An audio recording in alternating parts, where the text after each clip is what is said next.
अस्सलाम वालेकुम रहमतुल्लाह। Welcome to the session.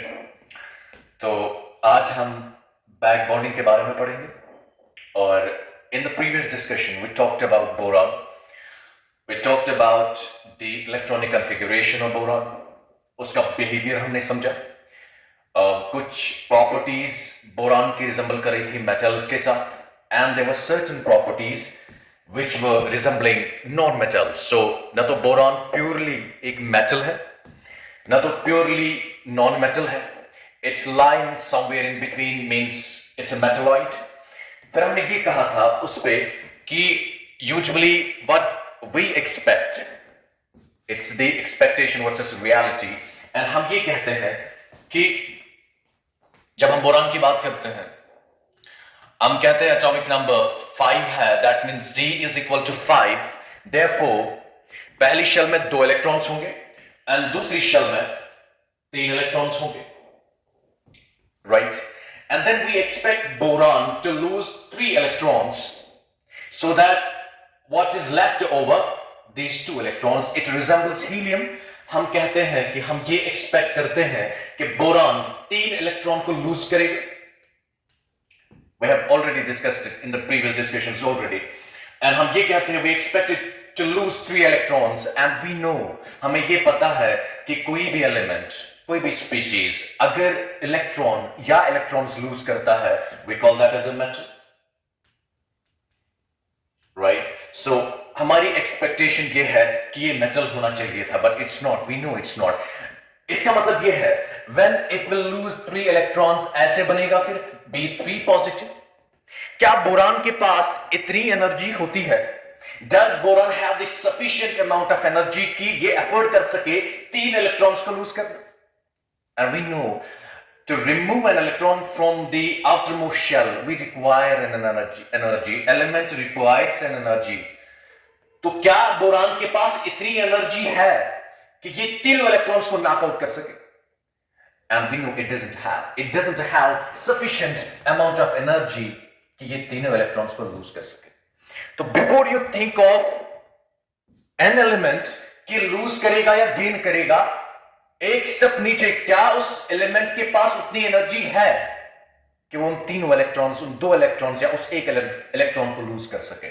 So we need to understand that. Then हमने फिर कहा कि ठीक है, इसकी बॉन्डिंग जो है रिसेंबल करती है नॉन मेटल्स के साथ बिकॉज इसकी कोवेलेंट बॉन्डिंग होती है, it doesn't have metallic bonding, so therefore that characteristic resembles non metals, therefore we say it's a non metal. ये डिस्कशन तो ऑलरेडी हुआ। Therefore, we say it's a metalloid. Sorry, it's neither a metal nor a non-metal. It's a metalloid. Now, coming to this back bonding. अब जो boron है, हमने कहा ये electrons को लूज नहीं करेगा, ठीक? It enters into sharing, right? अब ये ऐसे बॉन्ड बनाएगा, ये बोरॉन है. It has 3 electrons, say like this. In its outermost shell. अब बोरॉन के पास कितने इलेक्ट्रॉन्स? 3 electrons, right? एक इलेक्ट्रॉन, दूसरा इलेक्ट्रॉन, तीसरा इलेक्ट्रॉन। क्योंकि आउटरमोस्ट शेल, हम वैलेंस इलेक्ट्रॉन्स को जब डिफाइन करते हैं हम कहते हैं कि जो पार्टिसिपेट करते हैं बॉन्डिंग में, इट्स नॉट नेसेसरली और प्राइमरली कि जो आउटरमोस्ट शेल में होंगे, नहीं। Valence electrons are supposed to be जो पार्टिसिपेट करते हैं किसमें? बॉन्डिंग में। तो 3 इलेक्ट्रॉन्स यूजुअली पार्टिसिपेट करते हैं बॉन्डिंग में। बोरॉन की जब हम बात करते हैं, इसका मतलब यह है कि 3 बॉन्ड्स बनाएगा। ये कितने बॉन्ड्स बनाएगा? 3। हालांकि लास्ट टाइम भी हमने जब डिस्कस किया था, हमने ये कहा था इसमें ऐसे होता है 1s2 2s2 2p1। इसकी इलेक्ट्रॉनिक कॉन्फ़िगरेशन है ग्राउंड स्टेट की जब हम बात करते हैं, तो ग्राउंड स्टेट में इसके पास सिर्फ एक अनपेयर इलेक्ट्रॉन था। It had just 1 unpaired electron, right?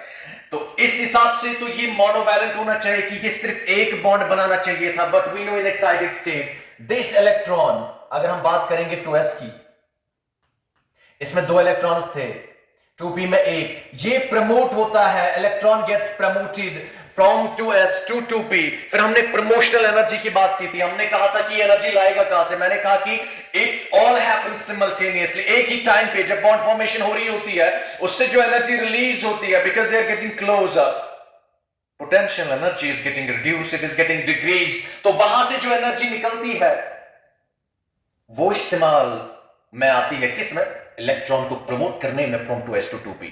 तो ऑब्वियसली अगर ये डील है, अगर बैंक किसी को लोन दे रहा है, ठीक, and there is some person जो अपना बिजनेस स्टार्ट करता है, he is starting his own venture, अगर उसको उसमें प्रॉफिट मिलता है, he will continue with that, right? तो बैंक भी उतना असिस्टेंस देगा। सिमिलरली एनर्जी ज्यादा रिलीज होती है, बहुत रिलीज होती है बॉन्ड फॉर्मेशन में, और थोड़ी सी लग जाती है प्रमोशन में, तो ये फायदे का सौदा है। That's why it promotes. Otherwise अगर उतनी ही निकलती जितनी प्रमोशन में इस्तेमाल होती तो फायदा ही नहीं होता बॉन्ड बनाने का, या अगर कम निकलती तब तो question doesn't arise, it could have formed a bond.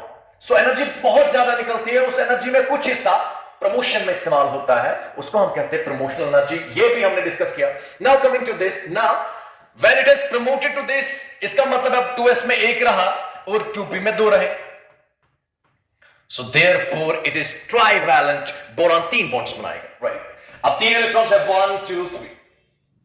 से we will take fluorine. Fluorine is an element, is a non metal. Will take this, इसका जो है एटॉमिक नंबर 9 है। दैट मींस पहली शेल में 2, दूसरी शेल में 7। ठीक, अब ये एक गेन करना चाहेगा या एक शेयर करेगा, ताकि इसके आउटर मोस्ट शेल में भी कितने इलेक्ट्रॉन्स आ जाएंगे? 8 इलेक्ट्रॉन आ जाएंगे, और उस प्रोसेस में इसका ऑक्टेट कंप्लीट हो जाएगा। देयरफॉर यहां से फ्लोरीन आ जाएगा, ये एक इलेक्ट्रॉन शेयर करेगा, यहां से एक फ्लोरीन आ जाएगा, एक इलेक्ट्रॉन शेयर करेगा, यहां से एक फ्लोरीन आ जाएगा, एक इलेक्ट्रॉन शेयर करेगा, इनके बीच में बॉन्ड बनेगा। The bond that is getting formed, 3 bonds are being formed, so we're getting the compound like this, BF3, right? So जितने भी halogen के elements हैं, say we have fluorine, we have chlorine, we have bromine, we have iodine, and then S13, तो इसी तरह से ये bonds बनाएगा। So the formula would be BX3, X refers to halogen, right? तो इसका मतलब है अगर BF3 बना, similarly क्या बनेगा? BCl3, again, and in the similar fashion BBr3 बनेगा, and then Bi3 would be formed, right?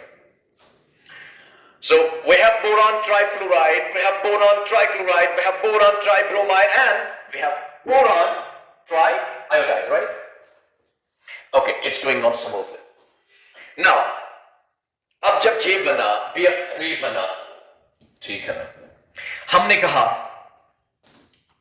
let's discuss it this way. So this is BF3, this is BCl3, this is BBr3, and this is Br3.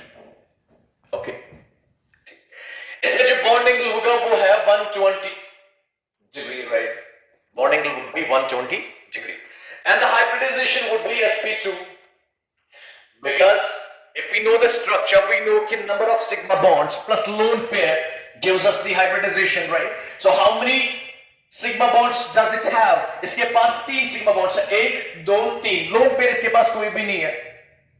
Therefore अगर 3 sigma bonds है, hybridisation would be sp2s, 1 p2 हो गए 3, right? Bond angle would be 120। Okay, now boron चूंकि हमने कहा electron deficient है, इसको चाहिए electrons, it craves for electrons, it chases electrons. अभी भी अगर आप देखेंगे इसका ऑक्टेट कंप्लीट नहीं हुआ। Now to understand this, I have discussed it at one of the coaching centres also last week, कि एक है octet completion, these are 2 terms, one is octet completion,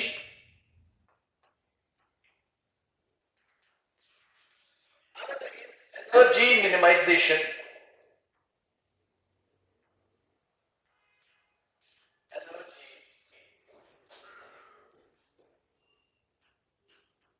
minimization. What do we study? What do we understand? Or what are we being taught? वो ये कि हमें ये सिखाया जाता है या हम ये पढ़ते हैं कि हर कोई एलिमेंट ये चेस करता है, उसकी ये चाहत रहती है या ख्वाहिश रहती है कि मेरा ऑब्जेक्ट किसी तरह से कंप्लीट हो, यानी मेरे आउटर मोस्ट शेल में कितने इलेक्ट्रॉन्स हो? 8 इलेक्ट्रॉन्स हो। मेरी आउटर मोस्ट शेल में कितने इलेक्ट्रॉन्स हो? 8 इलेक्ट्रॉन्स हो, so that octet is completed. क्योंकि हमें पता है कि जो पीरियोडिक टेबल में जो एलिमेंट्स है सबसे ज्यादा स्टेबल है वो नोबल गैसेस है, और उनकी जो इलेक्ट्रॉनिक कॉन्फ़िगरेशन है मोर और लेस कि उनकी आउटर मोस्ट शेल में हीलियम को छोड़ के 8 इलेक्ट्रॉन्स है। देयरफॉर जितने भी इलेक्ट्रॉन्स पीरियोडिक टेबल में वो चाहते हैं कि हमारी भी इलेक्ट्रॉनिक कॉन्फ़िगरेशन किससे रिजेंबल करे, noble gases से, because they are the most stable elements in our periodic table, right? So that means every element chases this particular point, what? Octet completion. Every element wants to complete its octet. ठीक, लेकिन जब हम boron की बात करते हैं, BF3 बनाया, क्या इसके पास octet complete है? नहीं है. It doesn't have, right? It doesn't have. But still it is supposed to be, ठीक है, इसकी स्टेबिलिटी आ रही है किसी तरह से. मसला क्या है? Let me draw an analogy. Similar example I have quoted it at other coaching centre. वो ये कि एक चेयर है, this is a chair, right? आप चेयर पे बैठे हो, मकसद क्या है? You want to be comfortable while you are sitting on a chair, right? Now this chair has 4 legs. How many? अब ये 4 legs जो है, this chair, okay, it has 4 legs. How many legs? 4 legs, of course. Consider करो ये 4 legs octet है. क्या है? Octet. Okay. अब comfort जो है, once you are sitting on the chair, you feel comfortable. ये comfort जो है, ये है energy minimization. Try to understand this. Energy minimization. Comfort क्या है? Energy minimisation. अब इसके पास 4 लेग्स है. अगर 3 ही लेग्स होते इस चेयर के, लेकिन कंफर्ट इक्वली दे रहा है, उससे ज्यादा दे रहा है, दैट मींस हमें 4 लेग्स नहीं चाहिए, हमें 3 ही चाहिए, बिकॉज वे कंफर्टेबल, राइट? दैट मींस ज्यादा जरूरी क्या है? कंफर्ट होना कि एग्जैक्ट 4 लेग्स होना? कंफर्ट फील करना. You have to feel comfortable. That's more important. That means this is a primary importance and significance key. You must be feeling comfortable, whether it has 4 legs, it has 2 legs, it has 3 legs, it doesn't matter that much. Yes, अगर comfort में कोई problem आ रही है कि 4 legs को हम replace नहीं कहा, we must have 4 legs for the chair, then ये जरूरी है. लेकिन अगर इसके बियॉन्ड भी 3 legs में ही, 2 legs में ही आपको कंफर्ट फील हो रहा है, that means it doesn't matter that much. Focus किस पे है? कंफर्ट पे फोकस है. इसका मतलब यह है कि हर कोई एलिमेंट जब बॉन्डिंग में उतरता है, उसका प्राइमरी रीजन, तभी मैं इसको कहता हूं कि ये फॉल्स कॉजालिटी है. It's a false causality. हम कह रहे हैं कि ये प्राइमरी रीजन है octet, it's the main thing. नहीं, कॉज एंड इफेक्ट को हम तब समझ नहीं पा रहे हैं. Main thing is energy minimisation. ये प्राइमरी रीजन है. It's of utmost significance, it's of utmost importance. This comes secondary. हाँ, इसकी प्रोसेस में अगर ऑक्टेट कंप्लीट हो रहा है, वेल एंड गुड. बट इसके प्रोसेस में अगर ऑक्टेट कंप्लीट नहीं हो रहा है, बट एनर्जी मिनिमाइज हो रही है, that's more important. So therefore ये फॉल्स कॉजालिटी है. आपका फोकस होना चाहिए एनर्जी मिनिमाइजेशन पे. अगर कोई एलिमेंट बॉन्डिंग में उतरता है, right, that element makes bonds, enters into bond formation, उसकी वजह से उसकी एनर्जी मिनिमाइज हो रही है. That's the primary reason for that particular element to enter into bonding. लेकिन उस प्रोसेस में अगर उसका ऑक्टेट भी कंप्लीट हो रहा है, that's amazing, that's incredible. But अगर एनर्जी मिनिमाइज हो रही है लेकिन ऑक्टेट कंप्लीट नहीं हो रहा है, वो चलेगा, लेकिन उल्टा नहीं होगा कि इट मस्ट हैव और it has to complete the octet, फिर एनर्जी मिनिमाइज होगी या नहीं होगी. नहीं, it is not going to go that way. It's not going to go that way, my dear students. ये ज्यादा इंपॉर्टेंट है. That's why we see in BF3 what happens, energy is minimized. Energy release हो रही है, खुद इसके पास energy कम है, therefore it is found to be more stable. When we talk about, when we go down the group, इसमें energy ज्यादा minimize हो रही है.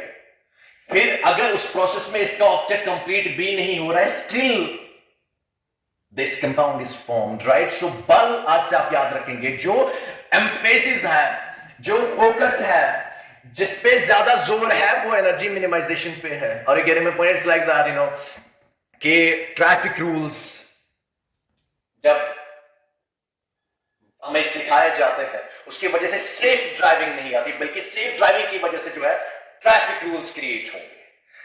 So you have to understand the real causality here, right? So okay, let's move forward. ये एक additional point, it's very important. So chase energy minimization. Right, that's more important than completion of octet. Okay, moving ahead. मैंने कहा BF3 है, then we have BCl3, right? Then we have BBr3, okay, and we have BF. हमसे पूछा जाता है, we're being asked to find out, to figure out इनका acidity order क्या है? What would be the acidity order, right? So acidity order for BF3, BCl3, so on and so forth, right? हम ये expect करते हैं, again ये scenario किसका है? It is expectation versus reality. Expectation versus reality, right? हमें पता है कि expectation हमारी क्या होती है and reality में क्या होता है. They are two different things. They are two different arena, right? Two different scenario, completely together, different, 180 degree different. हमारी expectation कुछ और होती है and reality is different. And reality is what reality is, okay? To be philosophically more correct. अब हम ये expect करते हैं, अगर इनकी इलेक्ट्रोनेगेटिविटी हम देखेंगे, इलेक्ट्रोनेगेटिविटी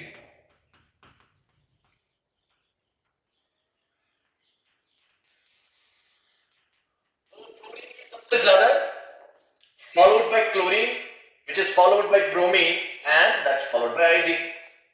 इलेक्ट्रोनेगेटिविटी मीन्स कि एक एलिमेंट के पास कितनी टेंडेंसी है, कितनी कैपेसिटी है, कितनी प्रोक्लिविटी है, कितनी प्रोपेंसिटी है उस शेयर्ड पेयर ऑफ इलेक्ट्रॉन को अपनी तरफ खींचने की.